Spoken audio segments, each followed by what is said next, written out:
Republic of Turkey is a transcontinental country located mainly on the Anatolian Peninsula in Western Asia, with the capital city being Ankara. The largest city of Turkey is Istanbul, which is historically known as Constantinople. The current administration is headed by President Recep Tayyip Erdogan of the Justice and Development Party (AKP). The population of Turkey as of 2020 is 84 million citizens. Turkey has the world's 20th largest nominal GDP and the 13th largest GDP by purchasing power parity (PPP). Turkey is classified as a developed country by the Central Intelligence Agency (CIA), while often being described as an emerging market economy. With that being said, let us take a look at the country's current economy and if they manage to achieve these 5 macroeconomic objectives from the conventional perspective. Full employment refers to the level of employment rate where there is no involuntary unemployment. It is said when a country achieves full employment, their available resources are used efficiently to produce more output as more resources are employed. It is important to optimize output as it would result in higher income for a country. However, the production of output of a country can decrease due to unemployment. If we take a look at the Republic of Turkey, the causes of unemployment are temporary unemployment, unemployment due to being dismissed or business closing down, and bankruptcy reasons. Since the lifting of lockdown measures in May, Turkey's employment rate has adopted an upward trend in the last few months up to September. However, we saw a large employment decline in the end of 2020 compared to 2019. This indicates the strain in the labor market and the still continuing impact of this pandemic on Turkey's economy. Nevertheless, the unemployment rate of Turkey declined to 12.7% in September of 2020, meanwhile the employment rate increased to 43.3% in September of 2020.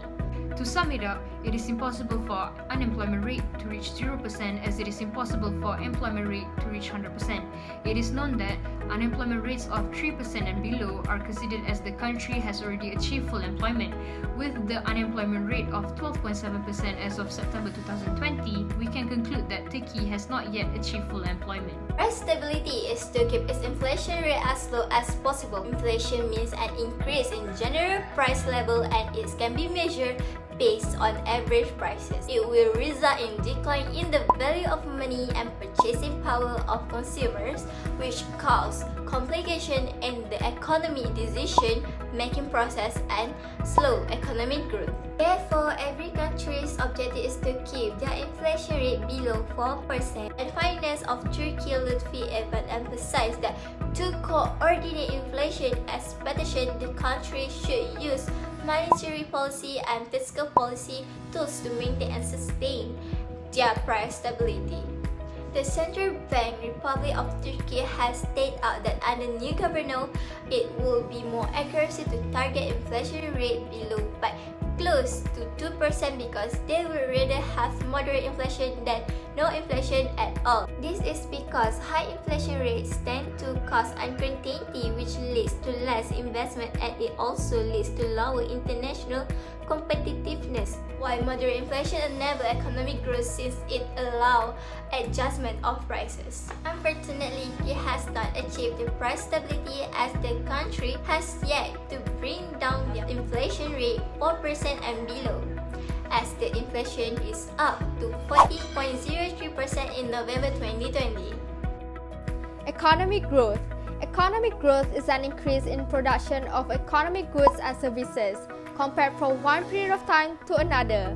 Increases in capital goods, labor force, technology, and human capital also contribute to economic growth. Traditionally, aggregate economic growth is measured in terms of gross domestic product. But if we look at the current economy globally, many countries have been severely affected due to COVID-19 crisis, including Turkey, in the second quarter of 2020. In the first quarter, Turkey has achieved 4.5% economic growth, but it was narrowed by 9.9% in the second quarter, which was a quite concern in the unemployment rate and the output of the country. Owing to this, government took an immediate action by introducing fiscal stimulus package worth 14.93 billion as alternatives to support furloughed workers, firms, households, and health services to ensure the productivity of the country, regardless of the Movement Control Order (MCO). As a result, in the third quarter of 2020, Turkey has successfully achieved 6.7% of economic growth, which is above the forecast. Moreover, unemployment rate also slightly went down, thus leading to a high inflation rate. Inequality of income between the poor and the rich is a main concern for policymakers to resolve. It is necessary for a nation to share their economic growth equally between the population. Hence, policymakers will aim to close the gap between the higher income group and the lower income group of a country. If we take a look at Turkey's healthcare sector, it is considered as one of the main effects of income inequality in the country. This is because the need for spending outside of one's savings shows that healthcare may not be applicable to everyone in Turkey. This raises the inequality between the wealthy and the poor, as rich people have greater access to healthcare. Owing to that, the policymakers will formulate an income redistribution policy, which they will impose taxes on the higher income group to control inequality, as the imposition of tax will narrow the gap within the population. In Turkey, the tax system is progressive, as the higher the income an individual gets, the higher the rate of tax that they will have to pay. The individual tax rates imposed in Turkey's population varies from 15% to 35%, while the standard rate of corporate tax is 20%. With the collection of tax, the government of Turkey is able to redistribute them back to the less fortunate.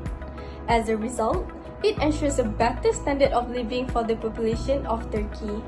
But unfortunately, even with the imposition of tax, Turkey has yet to achieve an equitable distribution of income. Foreign sector refer to the economic transaction and activity between countries. Activity between these countries are known as export and import, investment in other countries, and inter-country tourism. Equilibrium in foreign sector of all countries will be determined by the status of balance of payment (BOP). Balance of payment is a statement of inflow and outflow of export and import of a country with the rest of the world over some period. Balance of payment has three possible cases, which is deficit, surplus, and equilibrium. Firstly, a balance of payment deficit is when the import value exceeds the export value. Secondly, a balance of payment surplus is when the export value exceeds the import value, which is the opposite of balance of payment deficit. Lastly, a balance of payment that has achieved equilibrium is when the export and import value are equal. For Turkey, there is a surplus of balance of payment, as Turkey has higher amount of export compared to its import. In 2019, Turkey's export of goods and services accumulated up to $238,502 billion, while the total of import of goods and services is only $224,666 billion. Hence, we can conclude that Turkey has yet to achieve their equilibrium in foreign sector. Turkey must increase their duty on export to decrease their total of export. By doing this, it can lower their value of export back to equilibrium. In short, we can conclude that Turkey has only successfully achieved one of the 5 macroeconomic objectives, which is to achieve economic growth.